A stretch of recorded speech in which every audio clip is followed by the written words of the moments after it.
Hey folks, this is Dan, Watchman of the King here. So I want to start getting some news articles and then we'll talk about some good news. Okay? So first let's visit what God calls in Zechariah 12:3, Jerusalem as a cup of trembling. Okay?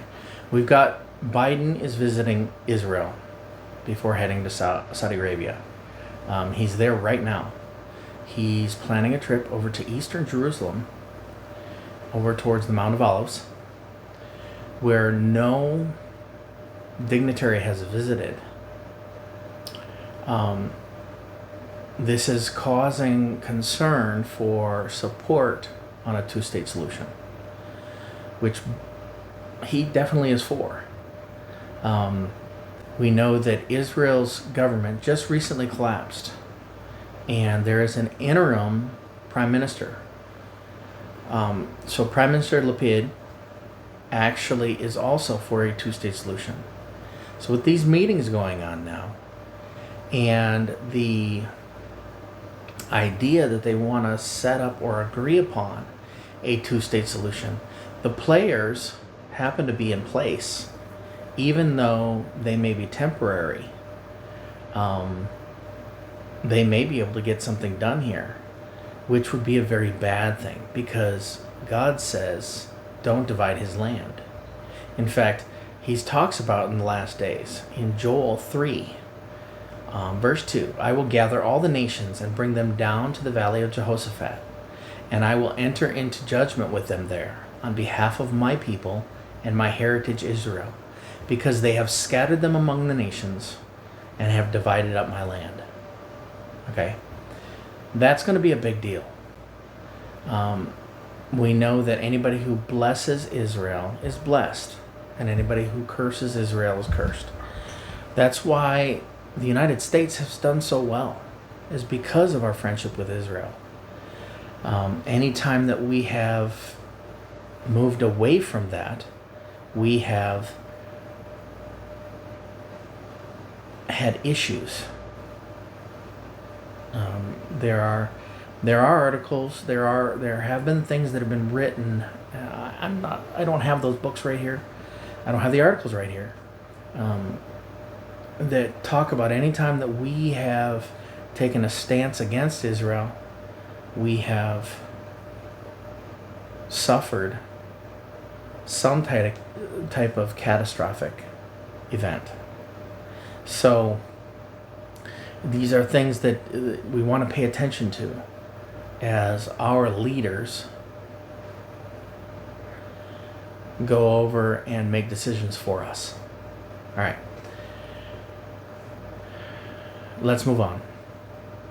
Some things that are happening in the Gog and Magog realm, Ezekiel 38 and 39. Okay?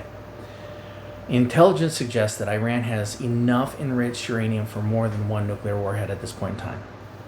Okay?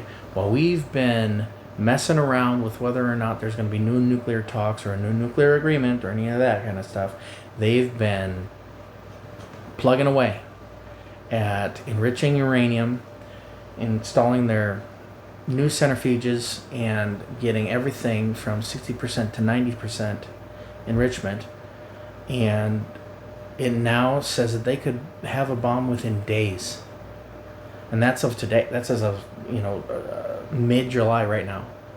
So where that's a big deal is Iran is formerly Persia, and they're part of the Gog and Magog alliance, and they want to and have said in their own eschatology, in the way they think of their own end times, they believe they need to wipe Israel off the map to bring in a chaotic period of time that will bring in their Mahdi, their version of their Messiah, which, interestingly enough, very much lines up with our version of an Antichrist. So that's something we've got to pay attention to. We also have Russia, obviously, in the news constantly. They recently activated an advanced Doomsday submarine last Friday. So they're watching and keeping an eye on how nations are responding to them. Putin doesn't like what's going on with how the United States is supporting Ukraine with both intel, weapons, and money. Yours and my money. And so they kicked off that submarine. And I'm going to throw some links down in the description to these news articles I'm finding. But it's something that we really need to pay attention to, especially since within the past 24 hours, Russia's Ministry of Defense has said that we are on the verge of an immediate armed conflict with the United States. I will also put that link in the description below as well. So we've got those going on. Then we've got the friendships going on. We've got Iran is providing UAVs to Russia for the Ukrainian war. We've got Russia, Iran, and Turkey getting together to have some discussions this week on what's going on with NATO, what's going on with the Middle East Alliance, things that are really getting them all concerned. This Saudi visit, that's a big deal. Everybody's got, concerns. Saudi has recently opened airspace to Israeli flights.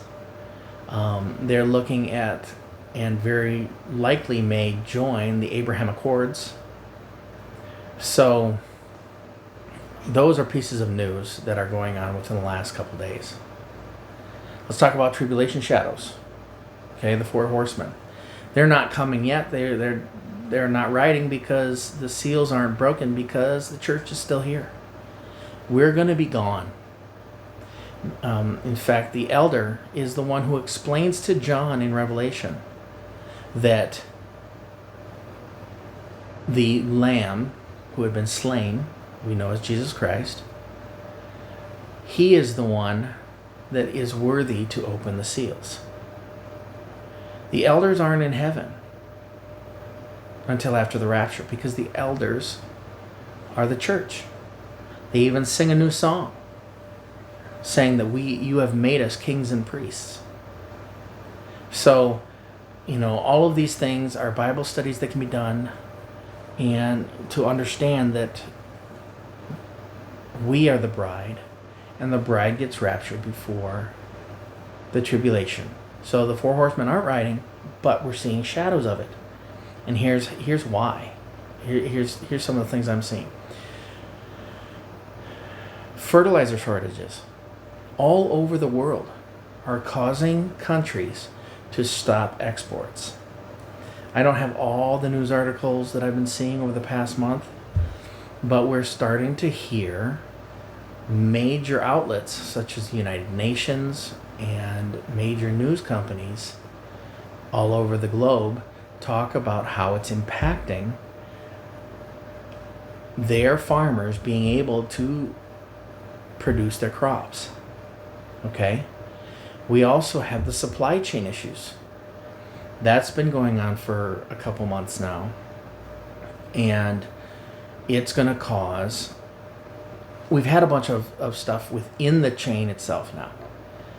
But we're going to see...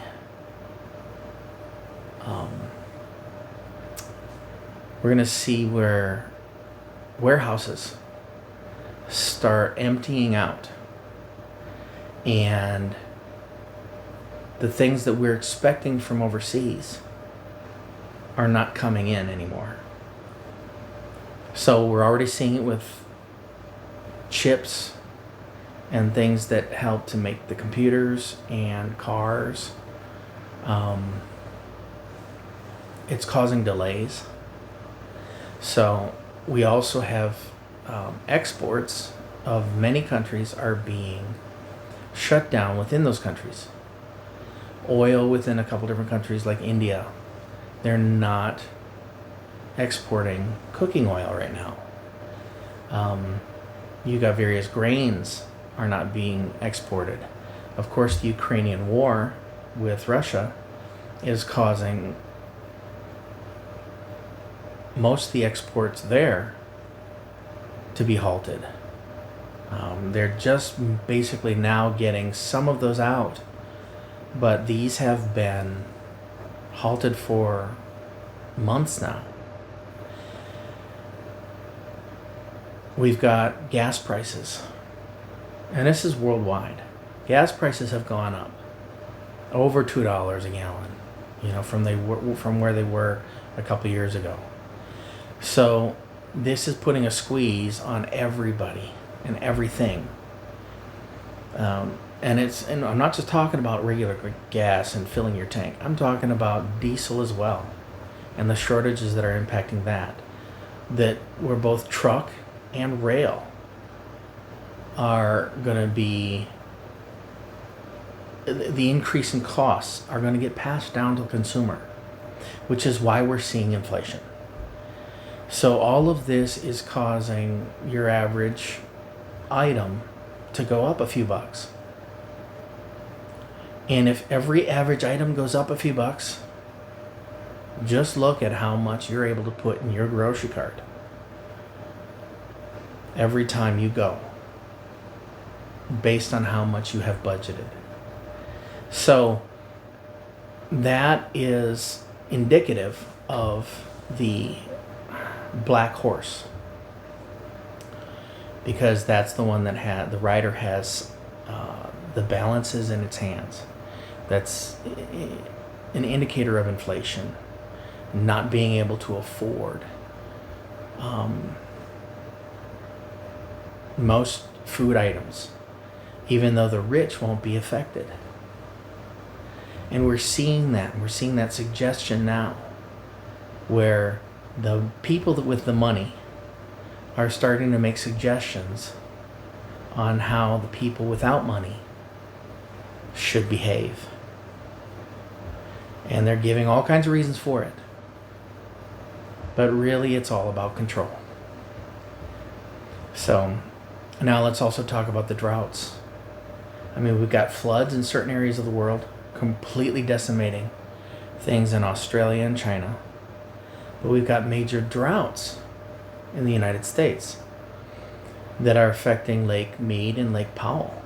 Those are two major reservoirs that within months, if they dry up significantly, could impact multiple Southwest states in both agriculture, drinking water, and electricity, energy, because the dams aren't going to run at peak performance as well.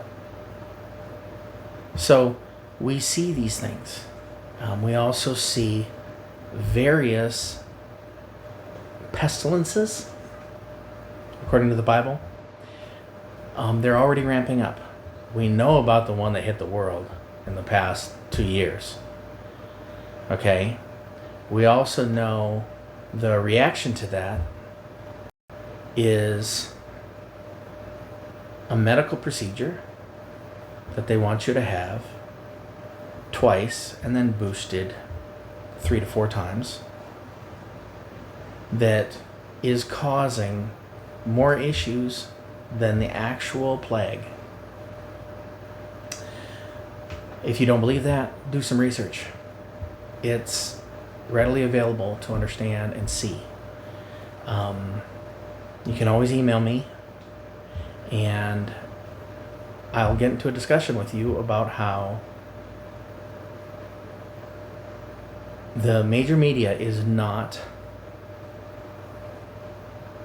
involved in giving the public the information. So let's talk about lawlessness or a debased mind. We got Romans and we got 2 Timothy 3, things like that. We've got major companies now willing or vowing or already putting in place measures to help women murder their unborn baby in the womb. The World calls it abortion. They don't want to call it murder. But let's just call it what it is. It is, not only is it murder, but it's a sacrifice. It's the same thing they did back in the olden times. When they sacrificed their children to Moloch. So you're not going and putting a live baby in the brass arms that have been heated to burn it alive, but you are tearing it apart, and you're doing it for your own pleasure, for your own selfishness. There's no way around it. You know, and you may disagree with me on that, but it is the murder of a human being. Okay? It is no longer your body. There's a body inside your body. So, and I'm sure I'm going to get hate mail on that, and possibly comments. So, oh well. It is what it is. It's the way the Bible discusses it. So, if you don't believe in the Bible, you should either change your mind or get off my channel. Then we also have some abortion supporters are screaming near the Capitol about killing babies. I'll see if I can embed or put that little clip in this video. Well, let's move on to the LGBTQ plus A whatever.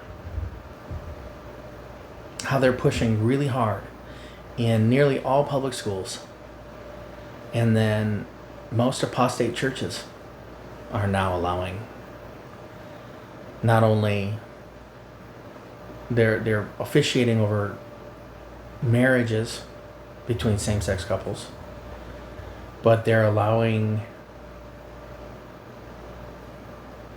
LGBT or trans people to be in their leadership or their pulpits. That's called the apostate church. That is going completely against God's word. So, and then let's wrap this up with a couple things. Let's talk about some fringe news. We have the Georgia Guidestones were blown up on July 6th. Most people won't know what those are. The news just came out and they really got excited about all of that. But if you read the Georgia Guidestones and what they say about maintaining humanity under 500 million, how does that work? We got over 7 billion people on this planet right now. And yet they want to maintain it under 500 million. Gotta have to figure out a way to wipe out 6.5 billion people to get that started. I found it interesting watching the various video footage of the explosions, of the explosion that took down, and then how fast the cleanup was. So, also the claim that they dug to find the time capsule that was there. Again, fringe news. It's just one of those things I find interesting because that has been sitting there since 1980. And it's a manifesto of what we're seeing from the world governmental beast system and almost climate related. Read them. Go look them up. You'll see. Also, we've got CERN was restarted. That's the Large Hadron Collider that runs underneath France and Switzerland. And that was restarted on July 5th at an increased power after a 3-year upgrade project. They are looking into deep physics properties and trying to find various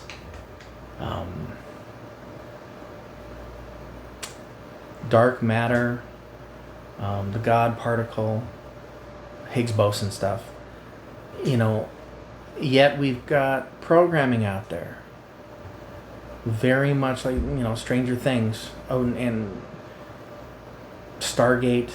I mean, going all the way back to when I was a kid, attempting to open portals to other locations. Again, fringe news and tinfoil hat ideas, but the Bible has things about this. It talks about, in Revelation, the angel coming down and opening the abyss and demons pouring out. If that doesn't sound like a portal to you, I'd be interested to find out what you think it is then. Anyway, so I said I would wrap it up with some good news. What is the good news? Well, here's the thing. We believe Christ is coming. Okay? If you are subscribed to my channel and you're watching my videos, you're going to think that Jesus is coming soon with me. This should all excite you.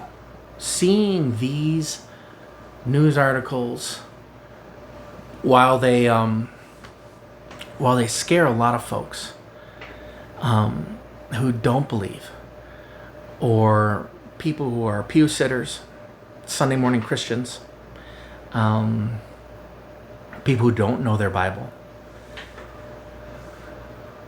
it's gonna scare folks.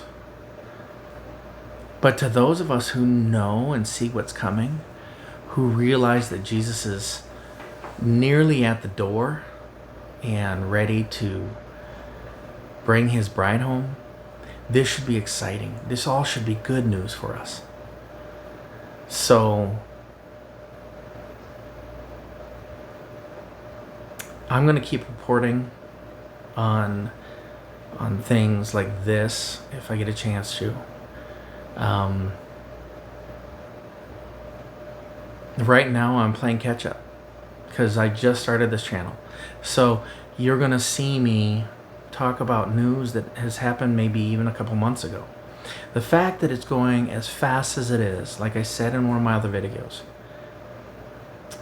that's going to be indicative of how soon it is to Christ's return. So get ready. Be a watchman. Watch with me. If you see news that needs to be reported or verified, send me an email. I hope everybody has a great day. I hope to see everybody in the air. Take care.